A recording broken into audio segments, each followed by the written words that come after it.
in the Manila Bay and other bays that experience red tides, it is the marginalized that is affected in health and in economy. Engineering is the ability to absorb, thrive, and then recover. The faster you're able to recover, the more resilient.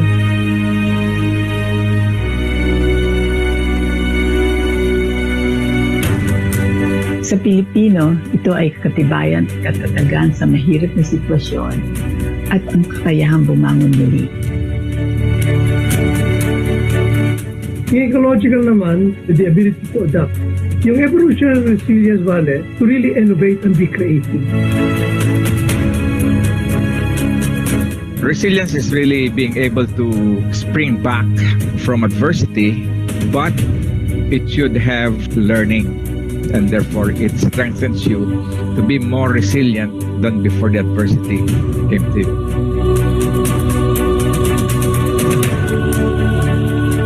Before COVID-19, the Philippines was already on to SMT-based measures to improve its resilience capacity. With COVID, the country was awakened to the need for resilience of our economic, health, and educational status as well. The country as a whole is, I think, not so resilient because while we have the capabilities, the opportunities, and the resources to cope with COVID-19, the whole body is suffering because the leadership and management is not working so well. When it comes to individual resilience, those who have more resources, capabilities, and opportunities will be more resilient than those who are not. A lot of the problems really may be interconnected, Vale. You have to look at it from a holistic point of view. It encompasses more than natural sciences or physical problem, Vale, but also it gets into the ecological, biological, as well as social panga. Among issues and problems we have are poverty, ecosystem destruction, climate change, and variability.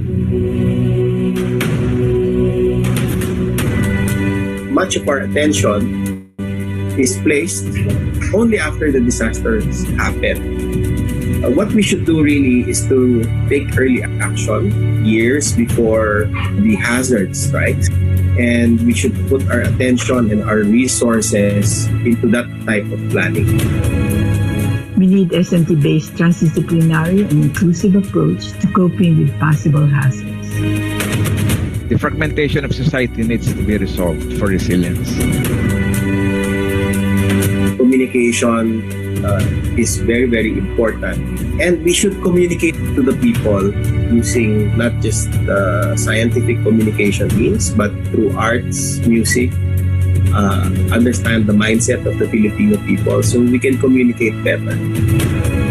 Well, the way to move forward is interoperability. So we have to do a lot of work as a person, as a community, and as an institution to really have resilience as one of the values of the Filipinos. Yung tunay na resilience na towards improvement. Building resilience requires sustainability science inspired by transdisciplinary approach. To be sustainable, you have to be resilient. To be resilient, you have to be sustainable. Go natural, go with nature's flow. Non-structural or natural interventions, as well as good planning, is the most sustainable. Finally, we need to harness and strengthen the Filipino spirit of bayanihan.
Hello, hello. Magandang hapon, Luzon, Visayas, and Mindanao. Sa ating mga kapatid na mga Kapampangan, Mayapat, Kapanapon, sa ating mga kabisat dyan sa Ilocos na Imbag Amalem, Masantos, Yangarem, sa ating mga taga Pangasinan at Marhay na hapon sa mga Bicolano.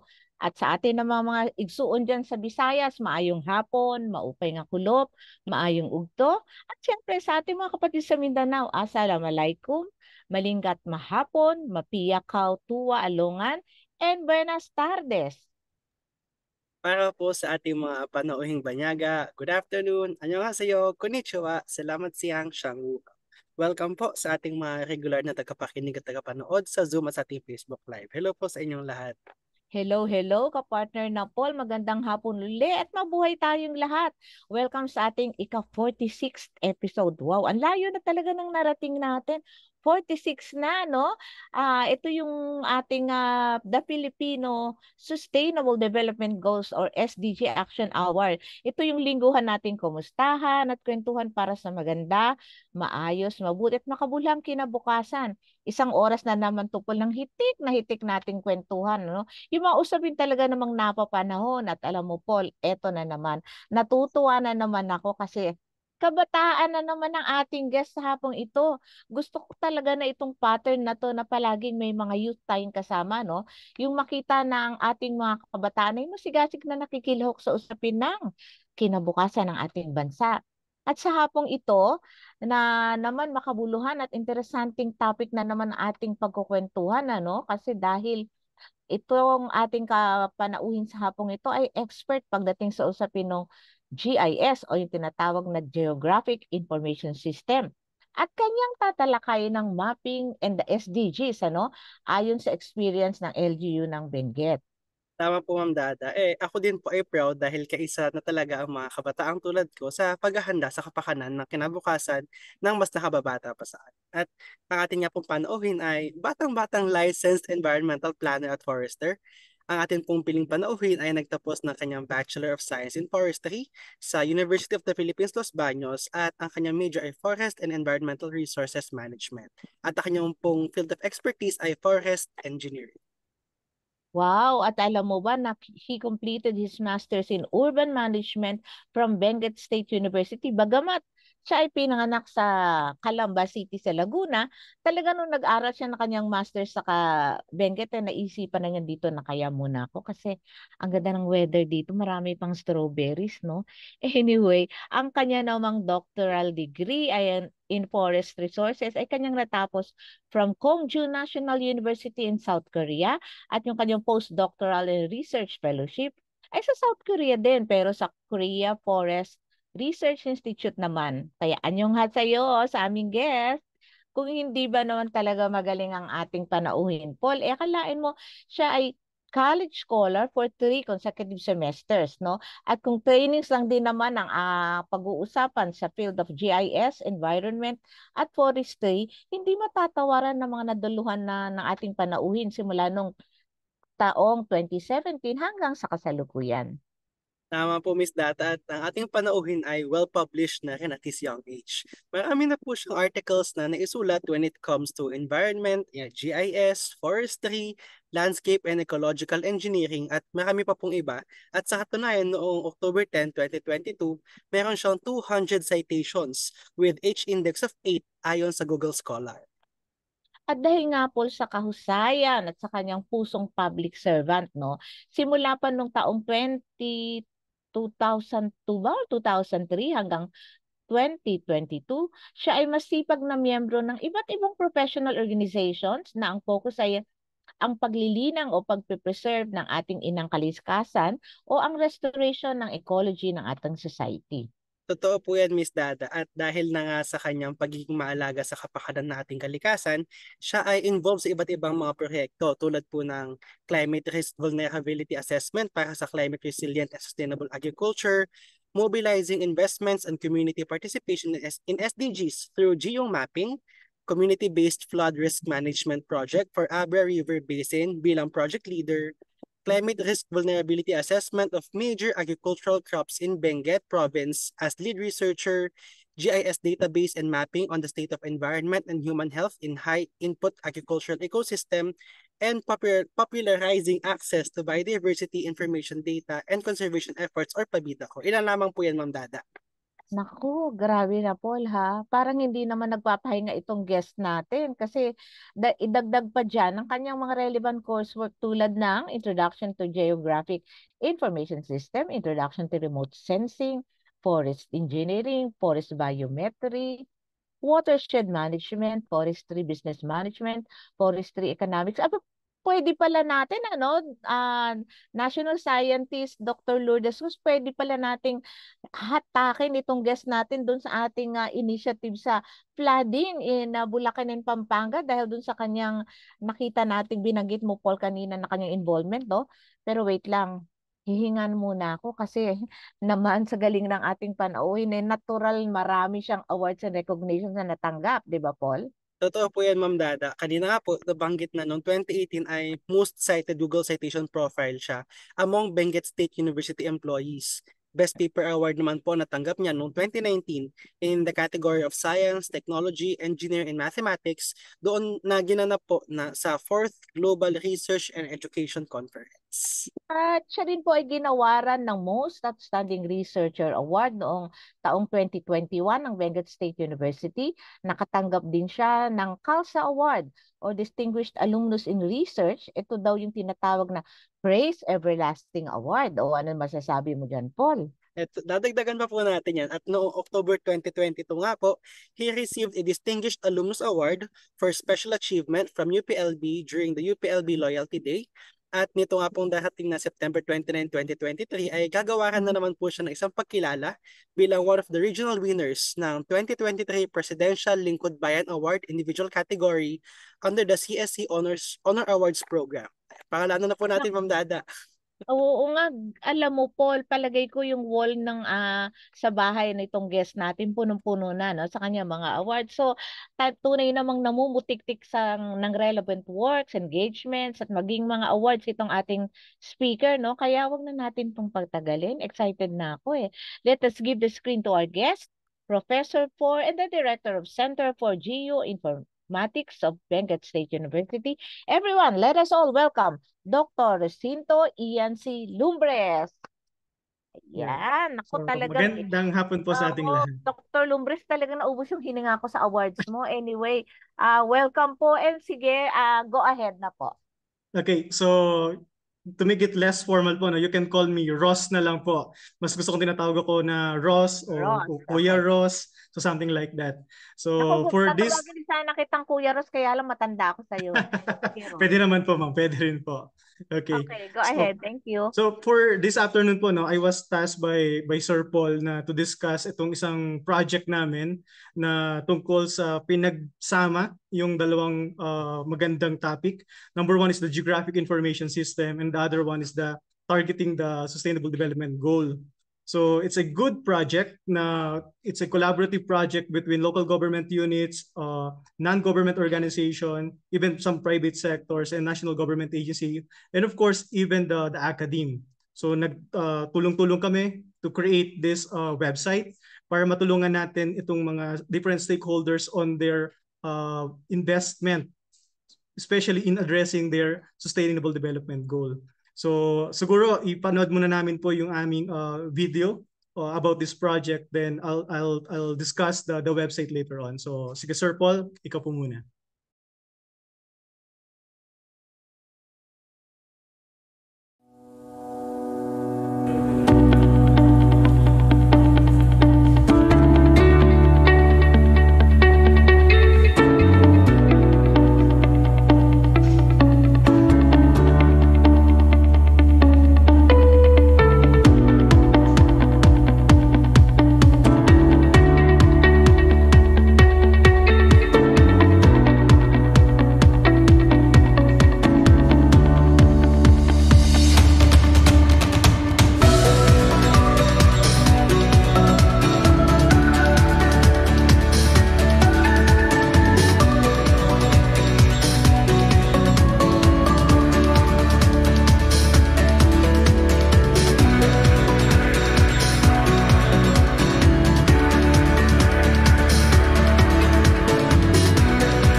based on the presentation, the project was conceptualized by the Jaime B. Ongpin Foundation.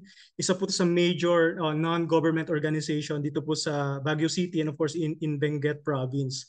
So marami na silang mga previous engagement that they try to check ano bang ginagawa ng isang local government units in addressing sustainable development goal. So in that particular case, why not create a project and tap international funding like the GI said, and contact the academic sector, contact the national government agencies, and check each local government unit here in Benguet kung ano ba talaga yung mga na-encounter nila at mga problems in attaining the sustainable development goal. So we realized na marami ng available data na meron ang each municipality. So yung iba po gumagamit sila ng CBMS, the Community-Based Management System that was developed in partnership with the I think it's DILG to capture all the data, yung talagang ground data. Kasi may mga cases po, no, may mga bagay na hindi updated yung mga data natin. So they try to capture that one. Then we realize na sayang yung data. Kung yung data is nandyan lang sa mga desktop nila, nandyan lang sa mga cabinet nila, then hindi masyado nakikita ng mga planners ano ba yung exact na nangyayari sa reality. Okay? So ang ginawa po namin doon, we try to identify ano ba yung mga indicators ng mga different SDG na meron dito sa atin, and we try to input those data. Okay? Ang maganda po sana doon is we could continuously update the system o yung ating SDG map through Benguet website. But nagkaroon po ng pandemic at that time. I think 2019 natapos yung project. Then right after that, nagkaroon naman ng pandemic. So we realized magandang opportunity to assess yung mga different local government units here in Benguet to check ano ba yung ginagawa nila during pandemic to address sustainable development goal. So kasama rin po ito dun sa website. So if I may share the website, Sir Paul. Yes po sir, go ahead po.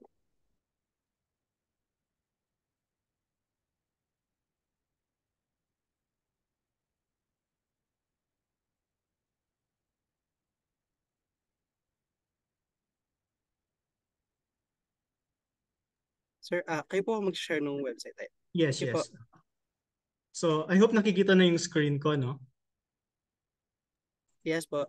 Okay. So you would notice, very simple lang siya. I-type nyo lang kay Google Chrome, kay search engine nyo, Benguet SDG, and lalabas po itong website na to. Okay? And the good thing about this website, hindi lang siya basta collection ng mga data. Nilagyan din namin siya ng mapa.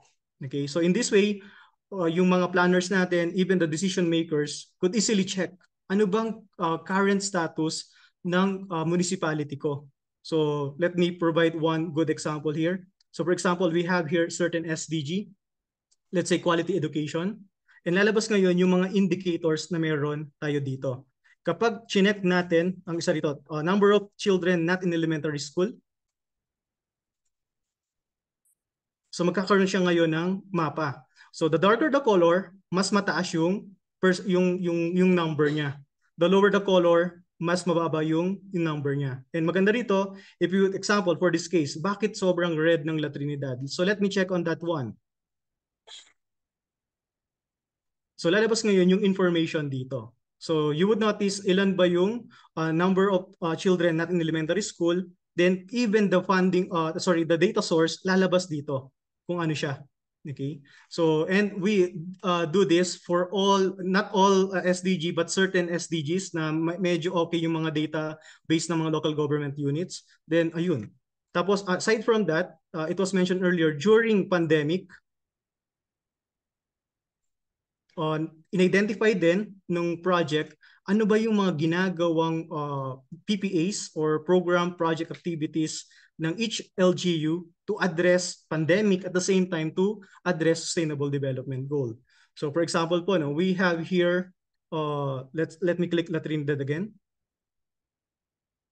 So lalabas dito yung kanilang mga summary. So during the pandemic, ano ba yung mga ginawa nila? Even the budget na spent nila, at saka yung mga pangalan ng mga different PPAs na nagawa nila.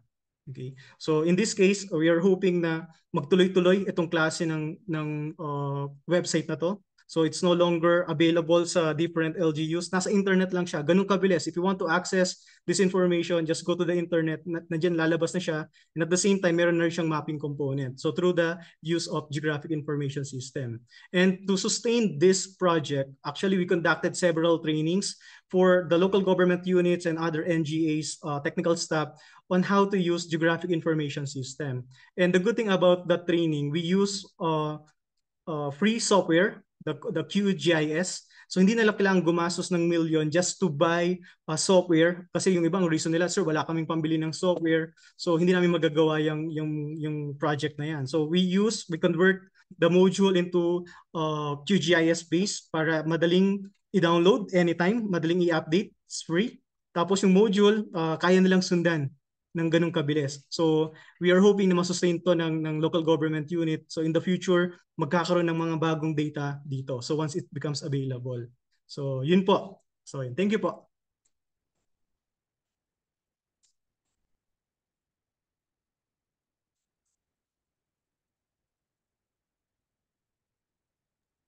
Thank you po, Sir Ross, for the presentation of the website.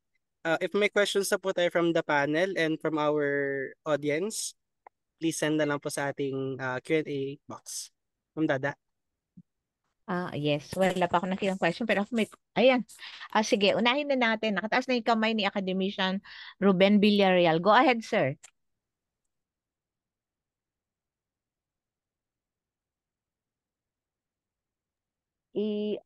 Yan. Okay, rinig na ako? Opo, sir. Okay, Opo, Ross, sir. first of all, congratulations. I think you made an excellent presentation, and I didn't realize that there is such thing going on in the Trinidad Valley. For your information, I have been a vegetable breeder, and one of my excellent destinations is the Trinidad Valley. And I'm so happy that there's anything like that going on. All right, my question is, if such kind of study has been conducted in the Trinidad Valley, is there such thing happening somewhere here in Mount Pakiling and its vicinity? Because as you know, we all come from this general area. And I just learned that you are a native of Calamba. So yun ang tanong ko sa iyo, Ross. Yes. Mukhang nawala yata si Ross. Nawala ba siya, Paul? Paul? Yes po, I mukhang think nawala na-disconnect siya. lang po saglit si Sir Ross. Na-disconnect siya kasi daw maulan daw doon, sir, sa ano, Okay. sa Baguio. Pero maganda yung tanong mo, sir, ha? Kasi given that Los Baños is a science hub, so I'm thinking na there should be an parang an initiative na similar to this, no? Na hindi lang natin alam. So we'll see pa sa pagbalik siguro ni pero sana meron na rin ganyan, ano? Sana meron niya, pero kung meron, hindi namin alam. Ayun po, para kami lamang hindi alam. Actually, yung next question ko sana kung nandito na si Rose, saan pa ba na-replicate na ba itong kanilang similar to your question, sir, no? Baka kasi may replication na nung project, baka meron na din sa ibang or neighboring LGUs nila, no? Like La Union, yung kung saan yung malapit, yung Pangasinan. So, ngayon ay nawawala yung ating speaker. So, Dapat na sagot yung Paul. Pero sir, sabi mo kanina, sir, yung destination mo talaga when it comes to vegetable, kasi ikaw ay talagang nagtatanim din ng mga vegetables before, ay ang Benguet ang iyong destination, no?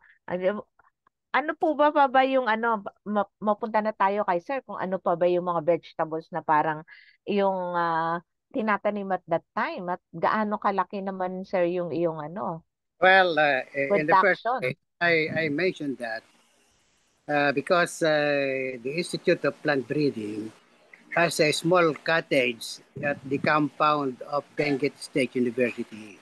When we conduct experiment, we stay in that cottage with our students or with some of our staff from the Institute of Plant Breeding. I am not sure whether it is still going on, but during our time, that was the connection that we had. We even conducted a number of our big meetings at the Benguet State University because we would like to make a connection of the lowland and the highland type of production. The Benguet State University area would represent the highland production, while we here in Luzon, especially in the Laguna area, would represent the lowland type of production. Kaya ganun ang aming, but we maintain a cottage at that compound. And we had a number of students who studied in the Spanish. They conducted their thesis at Benguet State University, but they got the degree from UPLB. So, yun ang connection natin doon. Ngayon.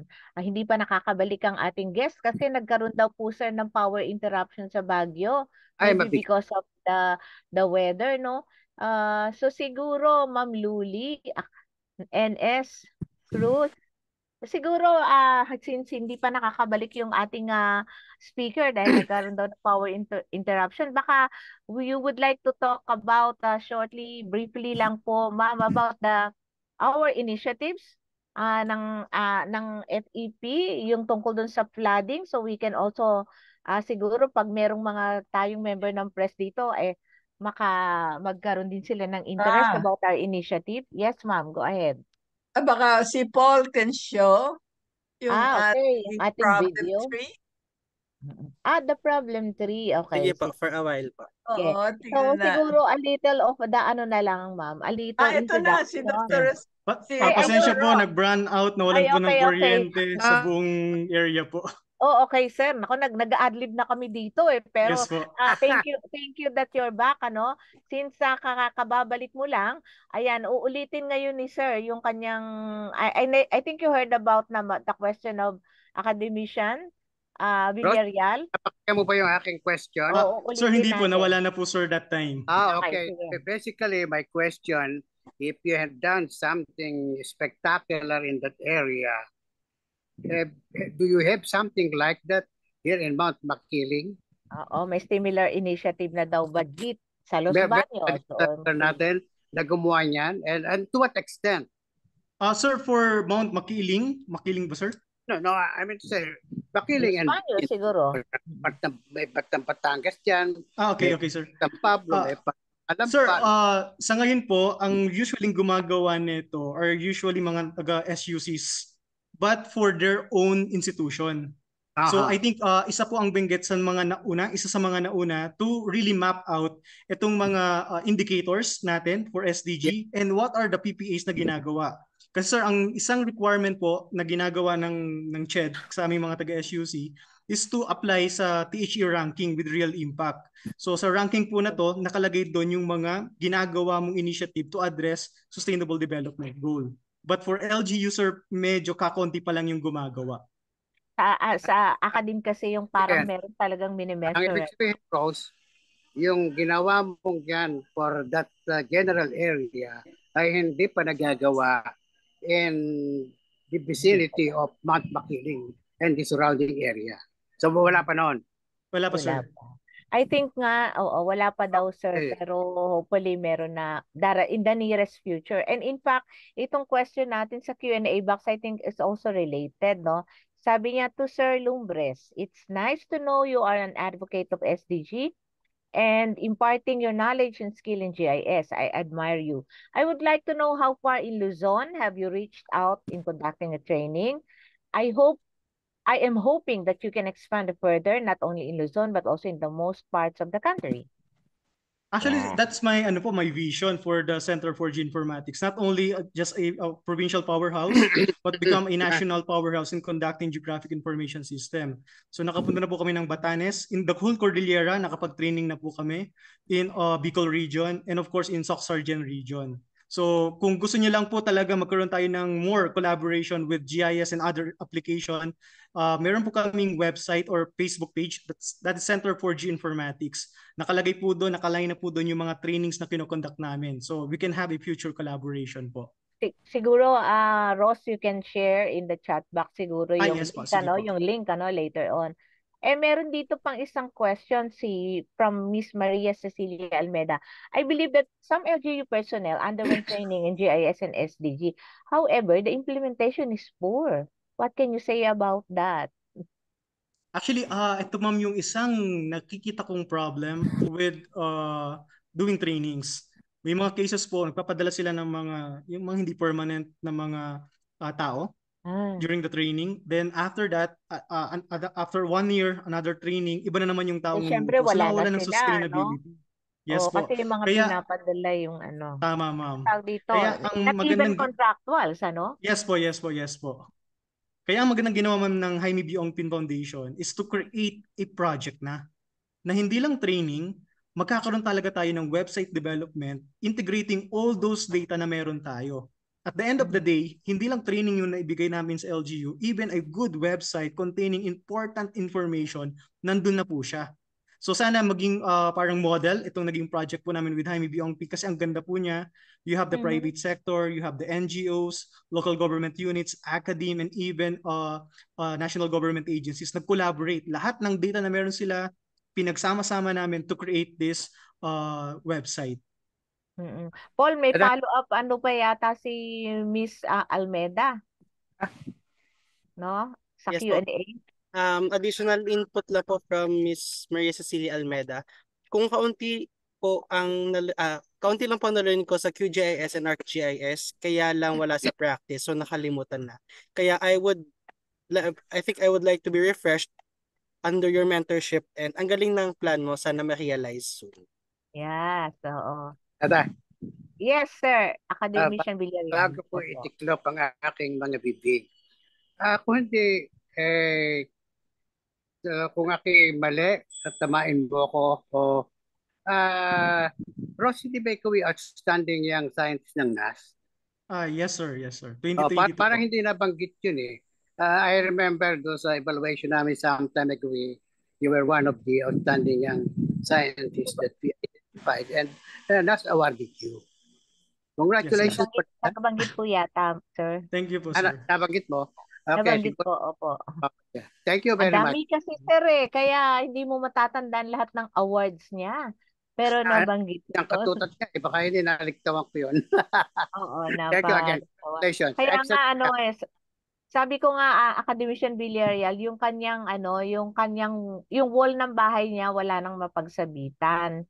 So, palibot na siguro lahat ng awards niya. Again, congratulations and God bless you more. Thank you, sir. Balikan ko lang po yung comment ni Sir Villarreal kanina. Actually, we really want to continue doing this, not only in Benguet Province, sana buong Cordillera na po that time. The problem with that is nagkaroon nga po ng pandemic. So, nagkaroon ng problem with data collection and coordination. So, we are hoping na ituloy-tuloy namin to at magkaroon kami ng magandang system here in Cordillera na lahat ng mga LGUs nagkaroon ng magandang database. So, ito po yung dream ko talaga actually sa lahat ng local government units, government institutions, na lahat ng very basic data available online. So kami mga researchers, tayo mga gustong i-develop yung Pilipinas, nandyan ng data. So kasi po ang labanan talaga ngayon is data. Ma-access, yes po ma'am, sana po accessible yung mga ganong ka-basic at important na data. Ito, meron ditong question from Mr. Ike Seneres. Is QGIS compatible with ArcView/ArcGIS? And paano ka daw makukontak? Anong contact numbers mo? Okay po, sige. For the data itself, if you process the data using ArcGIS, ArcView, you can still process it using QGIS. That's the good thing about this open source software. So dahil nga hindi siya commercial, hindi siya madamot, hindi niya kino-close yung system niya. So maraming database na kaya niyang i-accept na hindi tinatanggap ng ibang commercial available. Then you can contact po me. Siguro i-post ko na lang po sa ating chat box later on. Okay. May training daw po ba? May training ka ba on mapping sa watershed management or some kind of or kanya online module to share? Yes, ma'am. Yan. Meron po kaming trainings, but for the online, ang ginawa ko po kasi during pandemic, nag-record ako ng sangkatutak na video tutorial. So ngayon po, hindi ko pa siya naipopost sa public, pero pinost ko siya sa mga students ko. So nag-create ako ng Facebook page, doon ko po sila nilalagay. But some of the video tutorials, doon po sa Facebook page ng Center for Geoinformatics. So gawin nyo lang po, i-search nyo lang sa Facebook Center for Geoinformatics, Benguet State University. So paki-follow na rin po, paki-like. Yan, oo. Ay, ito Dada. pa. Yes. Yes, ma'am. Yeah. May Nakikita ko ang importante nito, yung ganitong type ng sharing of best practices, at saka yung training. Dito sa ating sineset up or naumpisa ng iset up yung University's SDG Action Network. Yeah. Na sana, well, nagkaroon kami ng parang pilot run ito, isa sa Luzon, Cavite State U, Visayas, Eastern Visayas State University, at sa Mindanao, Mindanao State University. So, this involves this university's SDG Action Network na aligning the SDGs to the university functions like kahit sa education, research and development, extension, and even management or stewardship of the properties of the school. Di ba, minsan may ang lalaki ng mga lupa ng mga schools and working with communities. So, itong recently, dahil dito sa baha sa Central Luzon, and may problem 3 na talagang kita mo kung gaano kasalimuot yung mga problema at saka yung mga consequences ng problema. Kaya we met with the universities and colleges in Pampanga and Bulacan. And parang broach to them itong konsepto na Universities SDG Action Network na kailangan magtulong-tulong, and lahat sila sana ma-involve sa ganito. And maybe pag nakita nila yung problem 3, ay dito sa problem 3 na ito, baka ito ang pwede naming matutukan na problema. So, dito ko nakikita kung paano yung tulad ng ginagawa nyo ay may impart, sa kunyan may network na parang yung training will be open to the whoever is interested na nandun sa University's SDG Action Network. And among the problems nga, the root causes is yung pagkawala ng mga puno. Diyan sa siguro meron din tubig na galing sa Cordillera, tubig na galing sa yung Caraballo Mountain Range, Sierra Madre, diyan sa Zambales Mountains na pumupunta dito sa Central Luzon. So, I think kung wala pang, we'll try to get to know more kung ano yung mga expertise that are available doon sa mga universities and colleges in Central Luzon. And maybe you can share with them kasi I'm sure meron diyang marunong din mag-GIS. But you can share yung ideas about what projects one can do to help in attaining. So, i-invite natin, ma'am, si Dr. Bres sa ating susunod na activity.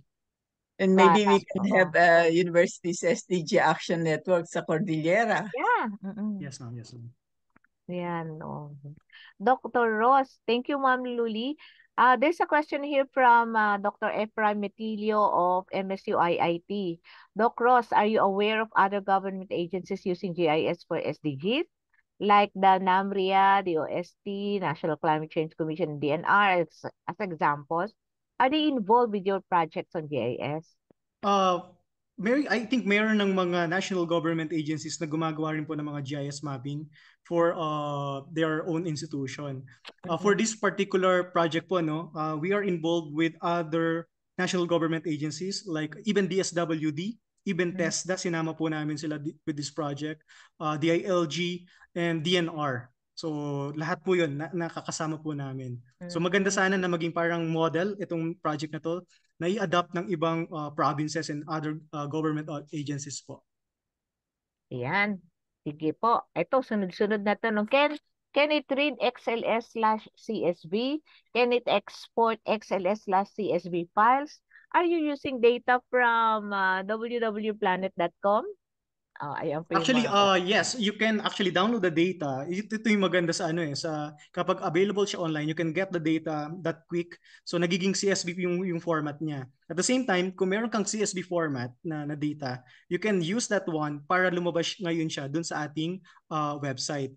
For this particular project po, for the second question, talagang naging dependent po kami with the mandated government agency. Para yung data natin is talagang coming from them. So sila mismo yung nag-collect ng data, sila yung nag-release ng data. So we are hoping na talagang reliable po yung data na nakuha namin sa kanila. Ayan. Siguro ako yung tatanungin ko, Ross, no? Kasi that's Yes, how ma'am. you want to be called. Ross, kasi kanina nga yung question, are you aware of na meron ng mga ibang agencies na gumagamit ng GIS, ganyan, para for SDG? Ang question ko lang siguro, what makes your project unique to dun sa iba siguro? Ma'am, isang maganda po sa project na to, so na talagang nagtulungan yung mga different government agencies, NGO, even yung international funding institution. So kung medyo nakakaroon ng problem logistically, so nandiyan yung international funding institution. Pero kung kulang pa rin siya, very willing yung Benguet province and even other local government units na mag-shell out ng mga resources nila. Kasi actually nakalagay po siya sa MOA namin na if you have something na pwedeng i-share, so maganda. So nagtulong-tulungan po yung community to create this project or this website. Then additionally po, I think based on my experience, in terms of data, ang hirap talagang mag-collect ng data sa Pilipinas.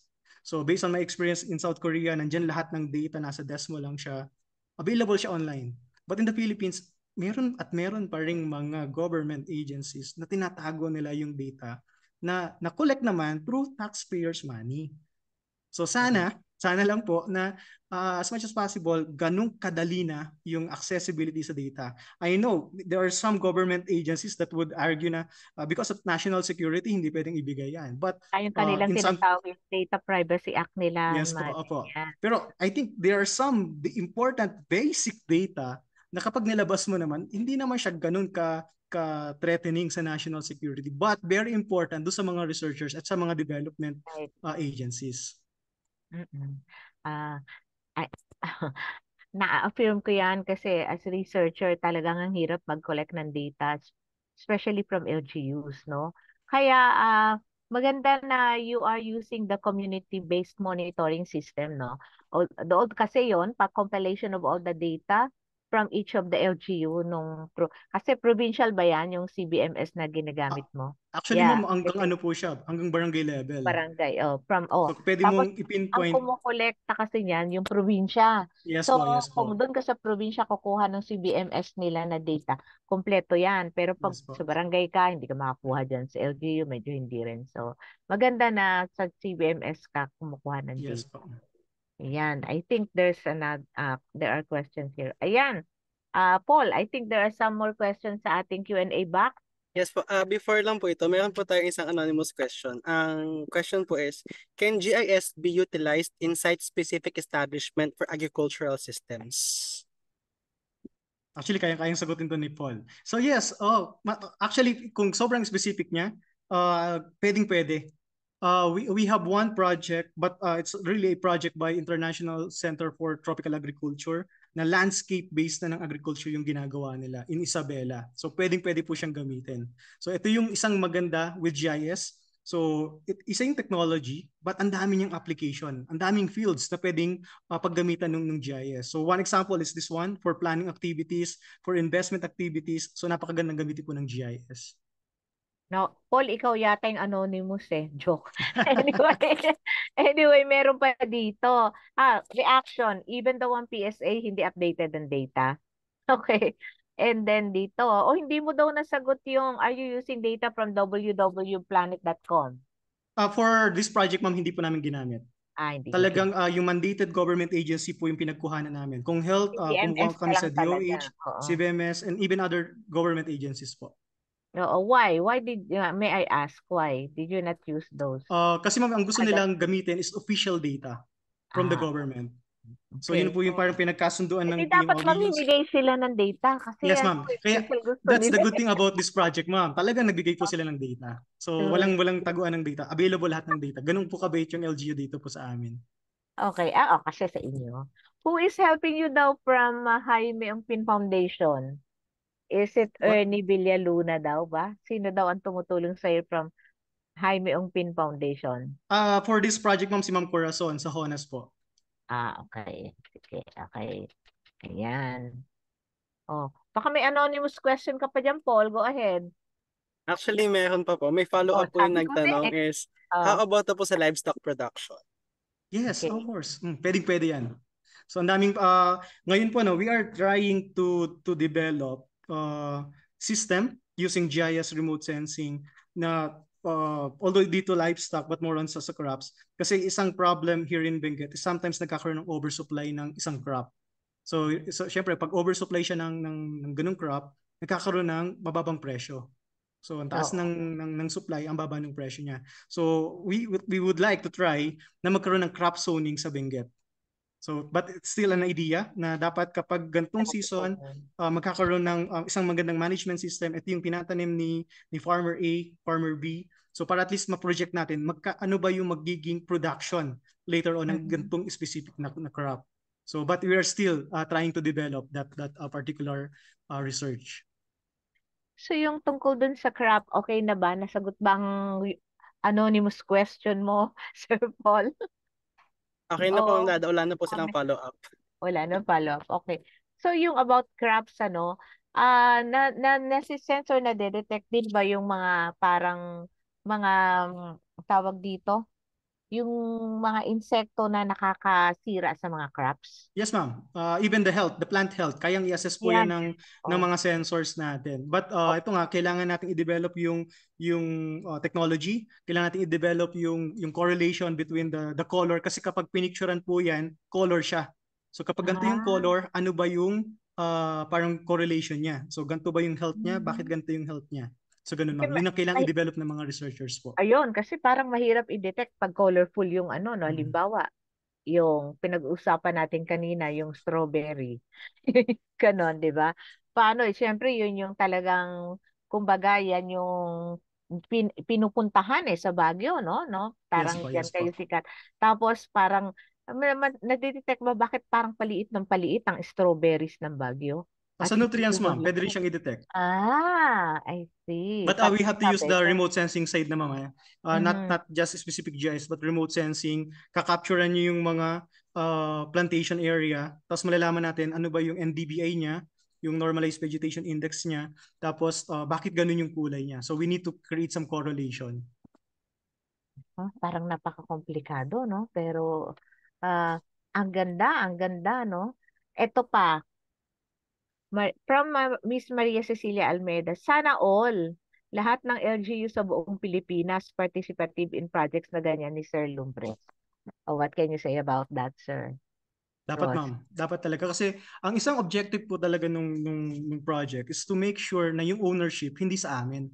At the end of the day, ang makikinabang dapat talaga sa project is not the academe, not the NGOs, but the local government units. Nung na-realize nila, kami yung makikinabang, kami yung magkakaroon ng repository ng mga data, we could actually check the data na mayroon kami, hindi na namin bubuksan sa folder, sa cabinet, nandiyan agad sa internet. Then na-realize na, okay, we need to participate with this project.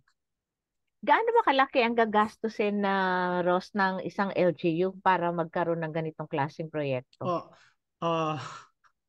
For this project, I'm not sure, ma'am, the specific amount, no, but I think nasa 1.5 to 2 million yung na-create na project fund for this. So, yung ibig mo sabihin yung ating mga kasali pa dun sa mga poor provinces natin, hindi pa ba nila kakayanin yan? I think kaya na to, ma'am. I think na sila yung mas nangangailangan nito, di ba? Sa tingin mo, para mas umabante yung kanilang agricultural production, etc. Ganyan. Yun nga, ma'am, we really need to accept na darating yung time talagang it's about digital. So even in agriculture, nandiyan na yung smart farming, smart agriculture, precision agriculture. Ganyan na po ang pinag-uusapan in other countries. So again, I'm not sure, baka it's about time na medyo... Nasang ano na tayo dyan? Yung Pilipinas. May mga ibang ano naman, ma'am, may mga ibang state of the art areas na talaga yan, gumagawa na, ma'am, nito. Talaga? But in majority pa rin still hindi pa rin masyado into digital farming. Okay, sabi ni Michael Adonis Sudaria, Doc Ross, how about heavy metal data? Kaya po ba o meron bang existing GIS-related software na kayang i-detect? For detection, ma'am, no, kailangan nyo talaga pa rin ng ground truthing. I-ground truth nyo pa rin siya. Pupuntahan nyo pa rin yung lugar to collect. Then gagawa tayo ng statistics to at least check the probability. Nasaan kaya itong mga ganitong mga metals na to? Sabi po ni Dr. Efraim Metili again ng MSU IIT, Doc Ross, plano nyo rin bang isama ang water resources? Yes, ma'am. Kasama po siya actually.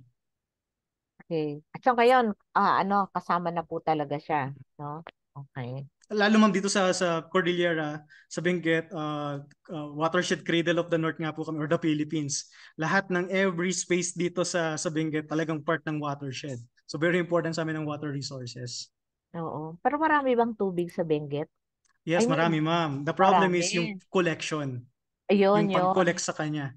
Sobra-sobra yung tubig, kaya nga may mga cases kailangan sometimes kailangan i-release ng dam yung water nila kasi sobrang daming water. So we really need to create technology na kahit hindi ganun kalalaki, kahit micro lang, kaya nating mag-harvest ng mga ulan. Kasi parang 'di ba pag pumunta ka ng Baguio at saka diyan sa banda sa inyo, walang tubig. Ironic po ba, di ba? Oo, 'di ba parang 'yun sabi mo maraming tubig pero yung collection pala yung talagang problema, no? Paul, meron ka pa bang mga tanong diyan na wala dito sa ating Q&A box? Sa si Academician Villarreal po is raising his hand. Yes po. Sige po, Academician Villarreal, yes, go ahead po. Yes, sir. Rose. Yes, sir. How many have similar training like you in the Philippines? Sir? How many have similar training like you in the Philippines? Marami, sir. Marami po. Marami, okay. Yeah. All right, the next question is, how many universities are offering similar courses that you took so that they will have that kind of specialization? I think, sir, no, ang pinaka nag-start talaga nito is the UP system. Ang pinaka nag-start. Ngayon naman, sir, marami na rin gumagamit ng geographic information system. So yung iba, medyo specific sa mga field, like for us in forestry, in agriculture, in disaster risk reduction management. So I think marami na, sir. Pero meron pa rin kaming mga natitrain na mga ibang taga-SUCs na hindi pa ganun kalakas ang kanilang geoinformatics. So we are hoping, isa to po sa advocacy ko, to use geoinformatics, the software, the technology on your researches. So hopefully, sir, na-encourage ko sila tuloy-tuloy yung paggamit nila ng software at saka ng program po na to. All right, that's my point. For example, how many are still in UP who continue to do the kind of work that you have? Sir, I think marami na po. Marami na to, sir. Okay. Parang sinasabi yata ni Academician Villarreal, nandiyan pa ba sila o baka nasa abroad na? Well, something like that also.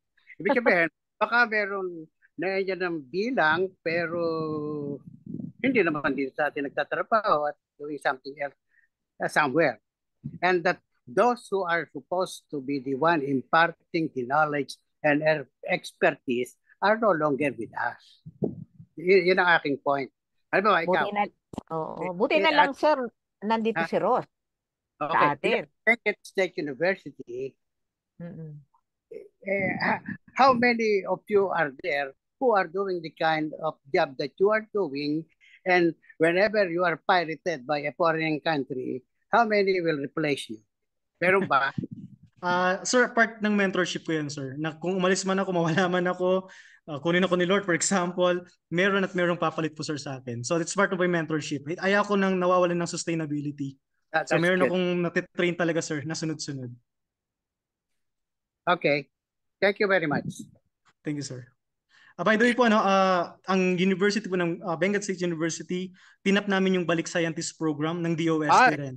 So I'm really hoping na yung ibang mga regional SUCs, itap nila yung resources ng Balik Scientist program. Very important po ito. That's good. I was a big scientist many years back when it started. Okay, sir. So maraming salamat, sir, at bumalik kayo, sir. There's another question. Thank you, sir. How can QGIS make more money if it is free? Is there a paid version? Actually, donation. Pwede kayong mag-donate doon sa nag-create ng system. Okay, kasi parang ano po to parang isa to sa mga ginawa ng mga different developers around the world na nagsama-sama to combat yung greediness ng mga corporations. Kasi kapag sobrang greedy nga naman yung corporation, instead na yung technology sana ginagamit ng masa, hindi nagagamit ng masa. So parang isa po to sa ginawa ng mga developer, mga programmers in every part ng mundo pong ito. Yan, meron ka ng maraming thumbs up. Good job daw, Sir Ross, sabi ni Miss Almeda. Meron ka pa bang question dyan sa chat box? Ayan. Like sabi, ano reaction to license ArcGIS, for example, is expensive. Yes po, sobrang expensive. Hindi ko na pa sasabihin yung presyo. Talaga. Parang mahirap pa lang i-access pag ganun ka-expensive. Although, may mga, in fairness with the ArcGIS, may pagka-powerful siya compared kay QGIS. Ako ma'am, talagang yung pinaka-start ko is the commercially available software from the BS, MS, PhD until postdoc, nag-commercial ako. But the problem now, kapag isi-share ko yung technology, yung knowledge ko with my students, hindi rin nila magagamit to kung nasa bahay sila kasi wala silang program. So I tried to create module na pang free software. So at least yun, nakatulong po tayo sa not only sa students, even in the local government units po dito. Okay. Ang siguro tanong ko pa sa iyo, Ross, kung ano ba yung dapat mong sabihin sa mga LGUs para mahikayat mo silang maggawin ng proyektong ito? Now, talagang ang labanan po is data. You really need to be good in data management. So kung hindi tayo pa rin ganun ka-centralized, hindi pa rin ganun kaganda yung management system natin ng mga data, mahihirapan tayo. We cannot monitor properly our projects, yung kanyang impact, ano ba nangyayari. Nag-invest tayo ng ganitong amount, ano ba nangyayari sa kanya. So na-address ba natin yung SDG goal number na ganito or not? So wala, hindi natin masasagot. But if you have this kind of system, napakadali po. Okay, at least we can see kung nagkakaroon ba ng trend, pababa, yung cases ng mga ganitong problem or not. So ganun po. So ano talaga, data management na very important talaga sa mga LGUs. Medyo yan yung kakulangan nila. That is why talaga din yung mga nasa academia din yung support na pwede natin talagang ibigay sa mga LGUs, no? Kasi ang labanan ngayon, ma'am, big data, Internet of Things, even AI, yan, labanan na po yan ngayon. Oo. Si ChatGPT, no? Mahirap makipag-compete. Anyway, eto po. From Mr. Ike Seneres, why do government agencies keep on buying commercial GIS or if QGIS is free? Ako ma'am, based on my experience kasi, nag-start talaga tayo with the commercially available.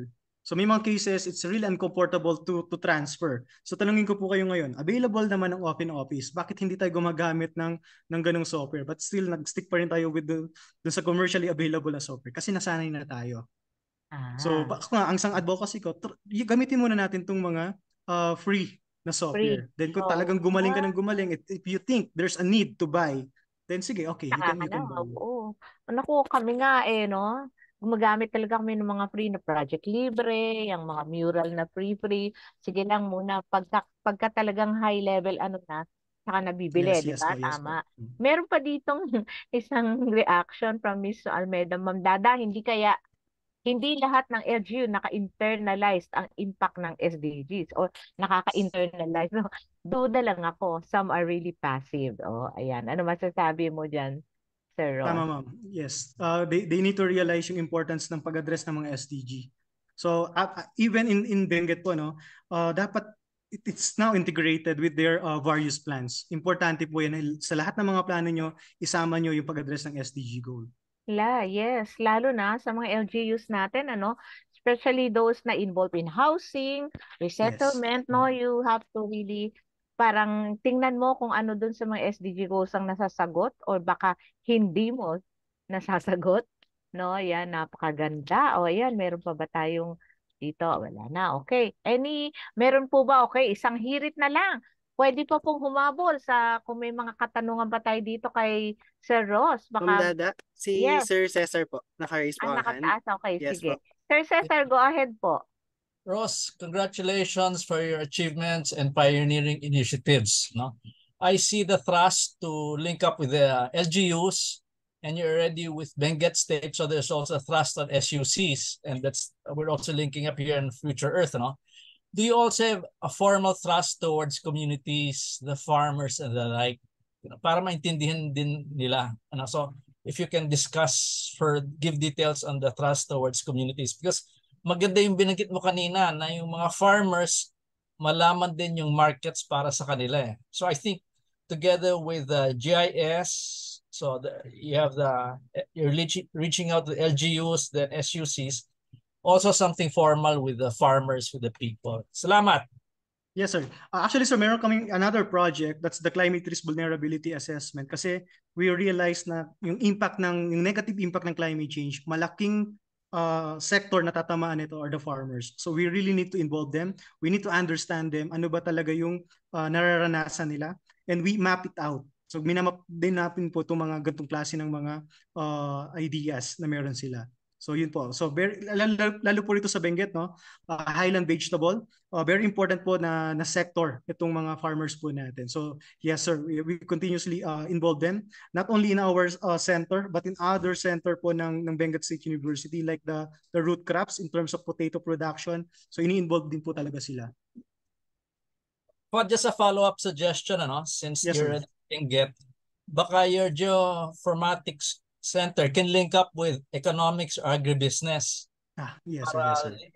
The economics or agribusiness professors in Benguet can work with you and link up with the farmers. Yes po, yes po. Yes sir, yes sir. Tama po yan. Thank you, sir. I'll follow up on that. Salamat. Yes sir, yes sir. Thank you, Sir Cesar. Okay, Paul, meron pa yata mga questions sa Q&A? Yes po. Before I read po sa Q&A, one comment lang po from our anonymous participant na problem with LGUs, they don't immerse themselves in record keeping. Palaging wala ang sagot paghingi ng data from them. So that's one coming from it's really from an anonymous participant. So sa ating pong Q&A hindi box. Hindi talaga ikaw yan Hindi ikaw hindi talaga ako ito. Hindi pa po ako ito. So question po. Mo yan, Sir Ross. Question muna po from Sir Michael Sudaria. Doc, additional questions po sa GIS mapping. Kailangan ba natin ang MOA o hindi ba tayo makopyright kapag nanghingi ng data sa LGUs? Sakto po ito. O kahit good practices ninyo na pwedeng i-adopt namin mga nasa SUCs. Sir Ross? If I were you, mas okay po na may MOA tayo. Kasi nga at the end of the day, kailangan yung sense of ownership meron din kay LGU. Kasi may mga ibang LGU po ko na experience na parang they feel na ginagamit lang daw sila ng mga researchers. Na parang after extracting those data information, nawawala na raw yung mga researchers. So if you have this good connection with them, so hindi lang ikaw yung nakinabang, pati sila nakikinabang, then maganda yung collaboration, not only now, even in the future projects. Very important po yan. So kung ako po, i-MOA nyo. Actually, yung MOA, Sir Ross, kung ganito kasi yung LGU bibigyan ka talaga nila ng data. They are very just concerned. May letter. Pero dapat yung letter mo kasi is also in relation to a certain project. No?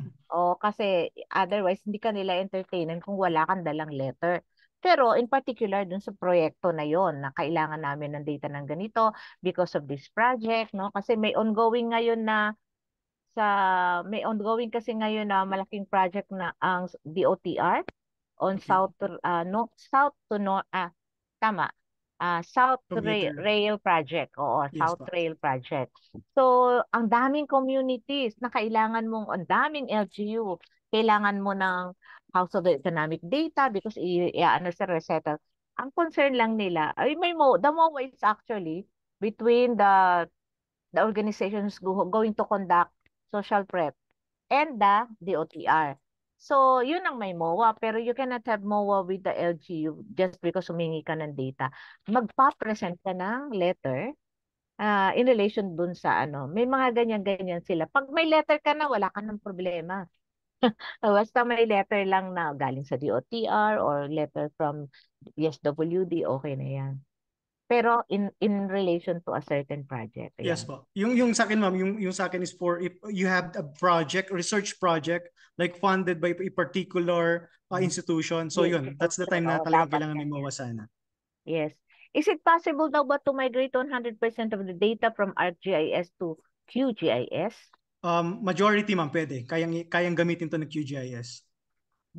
Oh, God bless daw and thank you for sharing and imparting your advocacy to us. Sabi ni Miss Almeda. Naku, ito na naman tayo. Nagkukulang na naman tayo ng oras kasi very interesting yung ating topic. Oh, Paul, baka, wala na ba diyang anonymous? Sigurado ka ba? Wala na po, okay na rin po yung mga Pwede na estudyante ba nating nagtatanong. bitawan si Sir Ross? Kasi Sir Ross, pagka kami napadpad dyan sa Benguet, talagang pupuntahan ka namin and Yes. we are hoping na makakasama ka din namin doon sa initiative ng Future Earth o Yes doon po, yes sa po. water namin initiative dahil doon sa mga flood-stricken communities in Bulacan and Pampanga. And so with that, nako, kulang ang ating oras pero pagka meron kang Sir Ross, halimbawa, yung neighboring province ng Benguet ay biglang nagkaroon ng same initiative na ikaw ang talagang nag-spearhead, please come back and share it with us dito sa Yes po, yes po, yes po. reaction hour namin. And nagpapasalamat kami in ayan, hindi ka na dito sa Finland, sir, sabi ng anonymous attendee. Anyway, so in behalf of the Future Earth Philippines, the National Academy of Science and Technology, the National Research Council of the Philippines, and the UNIDSEA from Ateneo, we would like to thank you, sir, Ross, Dr. Thank you rin Ross. po for the opportunity, ma'am. Sir Paul. Maraming salamat because marami kaming natutunan, alam namin ko konti pa yung na-impart mo sa amin dahil ang lawak-lawak na usapin ng GIS, no? And we are hoping that you can come back and share with us kung merong progress or meron pang best practice na nais mong i-share sa amin in relation to your project. So we would like to thank you and yes, sana makabalik ka dito. Thank you for that time. At kahit nag-power interruption ka dyan, talagang nakabalik ka. Maraming salamat, Dr. Lumbres. And yes, Paul, I think pasalamatan mo yung mga suki mo sa Facebook. Yes po, thank you po ulit sa mga nakasama natin for another session this afternoon. And up na po ang ating link for the evaluation form sa ating chat box. So for your e-certificates, please accomplish the link. And again, thank you very much po, Sir Ross, for sharing with us your projects in Benguet. Thank you sa aming mga ka-SDG dito na talagang walang sawang nakikinig sa amin every Friday. And I hope to see you again next Friday for another exciting topic and discussion. Maraming salamat po sa inyo. See you on Friday. Thank you, Sir Ross, again.